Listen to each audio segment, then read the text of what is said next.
What if the most dangerous man in America was your neighbor? Every single morning, he kissed his family goodbye, grabbed his briefcase, and walked out the front door, just like your dad, just like your neighbor, just like anyone you'd pass on the street without a second thought. He had a business card, he had a mortgage, he had a LinkedIn profile. And for 30 years, he got away with it. But here's the part that will keep you up at night.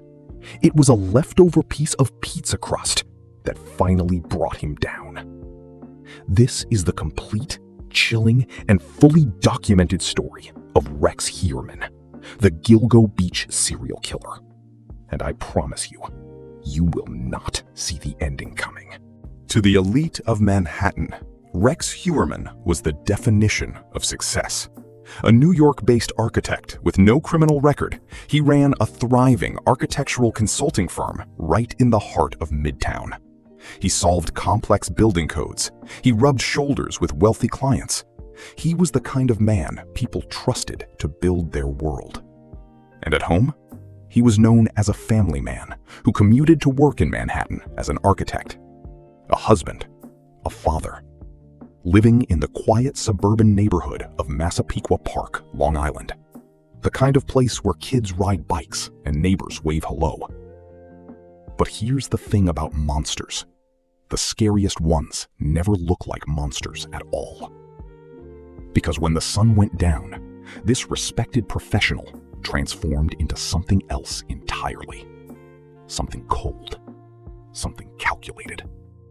Something that had been quietly, methodically operating in the shadows since 1993, and no one had any idea.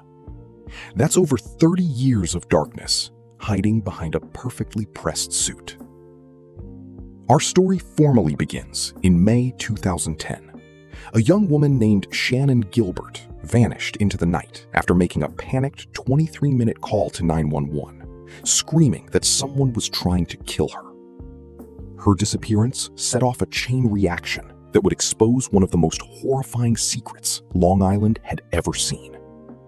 7 months later, in December 2010, a police canine unit was combing the dense thickets along Ocean Parkway, searching for Shannan. They didn't find her, but the dog stopped cold. Investigators discovered the remains of women who had been bound by a belt or tape, wrapped in burlap, and discarded in a remote area of Gilgo Beach, along Ocean Parkway. But the horror was just beginning. Within days, just a few hundred feet apart from each other, police uncovered 3 more sets of remains. The Gilgo Four, as they became known, had gone missing between 2007 and 2010, and were all young women who did sex work. The horrific discovery spurred a wider search on Long Island over the following year. Nearly a dozen bodies were found in all, and raised fears of a serial killer on the loose. A serial killer, right there on Long Island. And the police had nothing. Here's what made this case so terrifying, so maddening. The killer was a master of counter-surveillance. He used disposable burner phones to contact his victims. He admitted to having used burner phones to contact them, and he was strategic about it. He would only turn those phones on in crowded areas of Manhattan, Times Square, Madison Square Garden, making it virtually impossible for police to triangulate a specific home address. But, and this is where it gets deeply disturbing, his cruelty didn't stop at murder. In a twisted display of sheer arrogance, he used one of his victim's own cell phones to call her teenage sister, Amanda Barthélemy, multiple times. The voice on the other end? Calm, mocking, cold as ice. He told her what he had done to her sister. He described it. The police tapped the calls, but he was too smart. He hung up within seconds, long before a grid could pin his exact location. He wasn't just killing, he was playing with them, and he kept doing it for years. Going home to his family in Massapequa Park, designing buildings in Manhattan, watching the news coverage about the very case he was responsible for. His internet search history showed an intense interest in the Gilgo Beach killings and the renewed investigation. He was watching the investigators, and he was enjoying every second of it. Years passed. The case went cold. The families of the victims were left in an agonizing silence that stretched into more than a decade. Then, in 2022, everything changed. A New York State investigator was able to identify a name in a database, and from that point on, investigators used the power of the grand jury, over 300 subpoenas and search warrants, looking into this individual's background. A newly formed multi-agency task force went back to square one, re-examining every single piece of evidence, and buried in those old 2010 files, they found a critical clue. A witness reported seeing a pickup truck matching the model he owned when one of the victims disappeared in 2010. A joint law enforcement review focused on a Chevrolet Avalanche registered to Heuermann, which was flagged during Costello's disappearance from a witness's tip. They ran the records, and one name kept coming up: Rex Heuermann. Suddenly, everything clicked into place. Rex lived in Massapequa Park, the exact area where the burner phones had pinged. His office was in Midtown Manhattan, the exact location of those mocking phone calls. But suspicion isn't enough for an arrest. They needed DNA. What happened next sounds almost too simple, almost too ordinary for a case this massive. Undercover surveillance teams began tailing Rex Heuermann everywhere, silently, patiently. Suffolk County District Attorney Ray Tierney described how investigators worked to keep the probe quiet.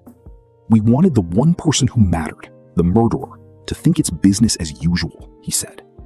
Then, on a cold January day in 2023, a surveillance team tailed him in Manhattan, where he worked, and watched as he discarded a box of partially eaten pizza crusts into a sidewalk garbage can.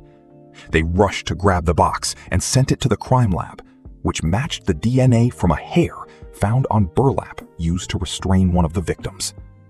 That pizza crust DNA was consistent with the DNA profile from a hair follicle found on the burlap material used to bind Gilgo Beach victim Megan Waterman. The DNA test results came back with a 99.96 degree of accuracy. 30 years of hiding, 30 years of calculated, methodical evil. And it all unraveled because he didn't finish his pizza. On July 13th, 2023, walking down a busy Manhattan street, Rex Heuermann was arrested and charged in the murders of Amber Lynn Costello, Megan Waterman, and Melissa Barthelemy. When police raided his suburban home, they didn't find a normal family house. They found a secret. Investigators uncovered a massive arsenal of over 280 firearms hidden inside the property. And on his electronic devices, a planning document outlined a strategy for future killings, how to dispose of a body, avoid apprehension, and not leave DNA evidence, along with what supplies may be needed to carry out serial murder. This wasn't impulse. This wasn't rage. This was a blueprint. And the case didn't stop growing. Heuermann was charged with 4 more murders in 2024. In January of that year, he was charged with the murder of Brainerd Barnes. He was then indicted on 2 new murder charges in connection with the 2003 death of Jessica Taylor and the 1993 death of Sandra Castilla, and he was charged with the 2000 murder of Valerie Mack in December 2024. The man who'd been charged with 3 murders in 2023 now stood accused of 7. For nearly 3 years, Rex Heuermann maintained his innocence. He wept in court. He said, through his attorney, "I didn't do this." But then came the moment no one could have fully predicted.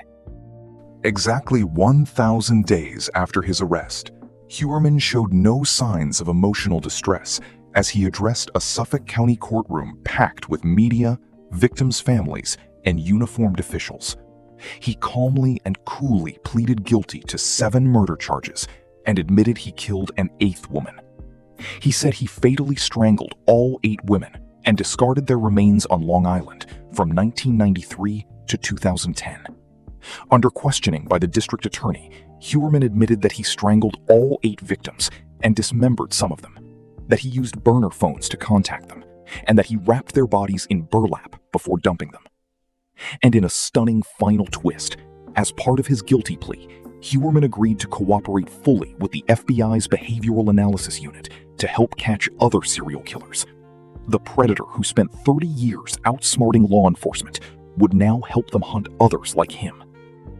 Victims' families packed the courtroom, weeping as Heuermann matter-of-factly answered each of the prosecutor's questions. He is expected to be sentenced to 3 consecutive life sentences without the possibility of parole for the deaths of Barthélemy, Waterman, and Costello, plus a consecutive sentence of 100 years to life for the remaining murders. He will never see the outside world again. As District Attorney Ray Tierney put it, this defendant walked among us, play-acting as a normal suburban dad, when in reality, all along, he was obsessively targeting innocent women for death. Rex Heuermann thought his wealth, his status, and his intellect made him untouchable. He thought he was the smartest man in the room. But in the end, it wasn't a genius investigator, a lucky break, or a Hollywood moment that brought him down. It was a pizza crust. What do you think drives a man like this, someone living a seemingly normal life, to harbor such unspeakable darkness? Drop your thoughts in the comments. We read every single one. If this story gripped you the way it gripped the entire nation, hit that like button, subscribe, and ring the notification bell, because we have more deep dives, more cold cases, and more untold stories coming your way. Thank you for watching. Stay curious. Stay safe.